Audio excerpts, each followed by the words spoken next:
ជំរាបសួរពុកម៉ែបងប្អូនសូមស្វាគមន៍មកកាន់ Channel សុជាសេរីសម្រាប់បងប្អូនដែលមានទូរស័ព្ទដែលមាន memory តូចគឺពិបាកក្នុងការដំឡើងកម្មវិធីផ្សេងៗនិងការផ្ទុកទៅលើឯកសាររូបភាពឬក៏វីដេអូនៅក្នុងទូរស័ព្ទនេះជាបញ្ហាដែលយើងជួបប្រទះថ្ងៃនេះខ្ញុំមានកលឹះខ្លះៗដើម្បីចែករំលែកទៅកាន់បងប្អូនក្នុងការកាត់បន្ថយនិងសន្សំសំចៃ memory របស់យើងដើម្បីប្រើប្រាស់ទៅលើកម្មវិធីផ្សេងៗបានច្រើនប៉ុន្តែមុននឹងចាប់ផ្ដើមការបង្ហាញរបស់ខ្ញុំបាទសូមបងប្អូនជួយ Subscribe Channel ម្នាក់មួយដើម្បីទទួលបានវីដេអូថ្មីៗបន្ថែមឥឡូវនេះយើងចូលមកក្នុង Setting មកបន្តមកទៀតបងប្អូនចូលនៅក្នុង General បន្ទាប់ពីការចូលនៅក្នុង General បន្ទាប់មកយើងចូលនៅក្នុង iPhone Storage ដើម្បីយើងចូលទៅមើលទំហំដែលនៅសល់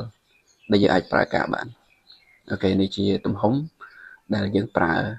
នៅក្នុងទូរស័ព្ទហើយនឹងទៅលើកម្មវិធីផ្សេងៗដែលយើងប្រើប្រាស់អស់ហើយនឹងទំហំដែលយើងនៅសល់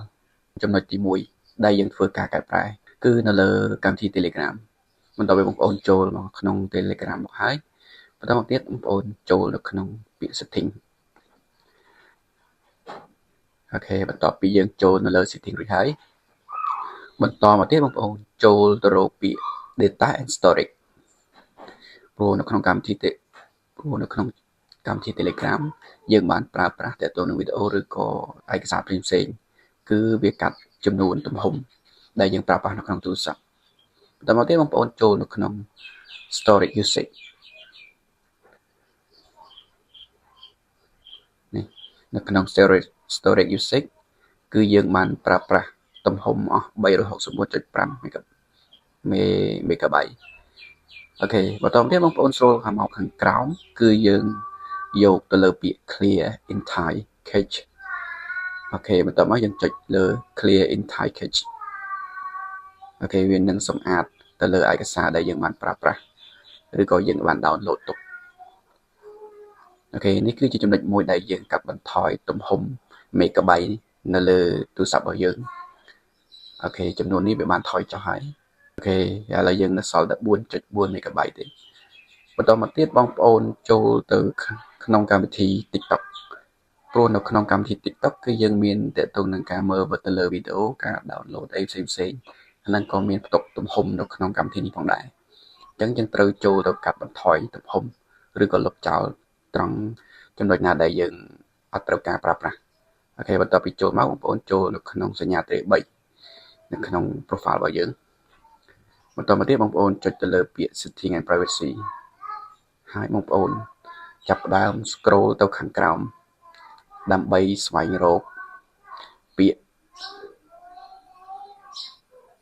អូខេ Free Up Space អូខេនៅក្នុងត្រង់ចំណុចខាងក្រោម Free Up Space នេះគឺជាកន្លែងមួយដែលយើងបង្ហាញពីការផ្ទុកទំហំនិងការប្រើប្រាស់កម្មវិធីផ្សេងៗអូខេនៅត្រង់ចំណុចនេះយើងឃើញហើយទាក់ទងនឹងការប្រើប្រាស់នៅក្នុង space របស់យើងគឺអស់ 0.90 GB យើងចុចទៅលើសញ្ញា clear មកគឺយើងចុច clear ទាំងអស់នៅត្រង់ចំណុចទាំង3ហ្នឹងព្រោះពេលខ្លះទាក់ទងនឹងវីដេអូយើងបាន upload ប៉ុន្តែយើងអត់បាន upload ចេញទេគឺវានៅផ្ទុកនៅក្នុង app នេះផងដែរអញ្ចឹងយើងចុចលុបអស់មកអូខេបន្ទាប់ពីយើងចុចលុបហើយយើងនឹងឃើញ0 MB ចំណុចមួយទៀតបងប្អូនចូលនៅក្នុង General បន្តមកទៀតបងប្អូន scroll ទៅខាងក្រោមរកពាក្យ Shutdown បងប្អូនចុចឲ្យជាប់នៅពេលដែលបងប្អូនចុចរៀងយូរបន្តិចវានឹង load ឲ្យយើងវាយ passcode នេះគឺជាការកាត់បន្ថយ space នៅក្នុង memory របស់យើងព្រោះពេលខ្លះយើង download ដំឡើង app ហើយយើងក៏បានលុបវិញដែរបានលុបអត់អស់ទេនៅក្នុង app បន្ទាប់ពីយើងធ្វើការកាត់បន្ថយទៅលើទំហំដែលយើងបានប្រើប្រាស់រួចហើយយើងនឹងមានទំហំធំជាងមុនសម្រាប់ប្រើប្រាស់ក្នុងការ download ឬក៏ដំឡើងកម្មវិធីផ្សេងៗបន្ថែមនៅលើទូរស័ព្ទយើងបានសម្រាប់បងប្អូនដែលចូលចិត្តតាមដានទស្សនាវីដេអូរបស់ខ្ញុំបាទកុំភ្លេចចុច Subscribe Channel ដើម្បីទទួលបានវីដេអូថ្មីៗបន្តទៀតបាទសូមអរគុណ